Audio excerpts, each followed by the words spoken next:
Assalomu alaykum qadrli obunachilar. Toshkent avtovokzali Sobrahimdan boramiz. Davlat reys va avtobuslari jo'nab ketadigan avtovokzal. Bilasizlar hamma. Toshkent avtovokzali Olmazor metroga kelsanglar, o'sha metrodan chiqishinglar Toshkent avtovokzali bo'ladi. Toshkentdan Moskvaga reyslarimiz narxi 700 ming so'mga skidka narxlarda. Hech qachon bunaqa narxlar bo'lmagan. 700 ming so'mga o'ylanglar, ketishlar mumkin avtobuslarda. Qish kunlarda O'zbekistondan Rossiyaga ketish unchalik bo'lmaydi. Rossiyadan qaytish zo'r bo'ladi, odamlar to'la bo'ladi. Hozir avtobuslarimiz to'lmagan holatda ham nechiga aniq qilingan bo'lsa, ana shu 5 tami masalan 5 ta jo'nab ketadi avtobuslarimiz. Hammasi 100% reysiy avtobuslar bular. Avtobusimiz sharoitlariga keladigan bo'lsak, shunaqa kullerlarimiz mavjud. Issiq suv, sovuq suv, hamma narsa tushadi. Kofelar, damlar mazza qilib ichib ketishingiz mumkin. Bu suvlari tugamaydi. Televizorlarimiz mana xohlagan narsalarni qo'yib, o'zingizlar mazza qilib ko'rib ketishingiz mumkin hammalar.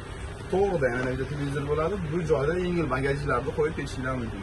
Sidinalarimizda zaryadchi uskunalari, konditsioner, konditsioner tepalarda, har bittalarda bo'ladi. Ayz hamyurtlar, sveti ham bo'ladi alohida. Bitta tugmachasi bor. Yengilga tushmoqchi bo'lsangiz, tugmachani bitta bossangiz, avtobusni shofyori bezatka to'xtaydi ayz hamyurtlar.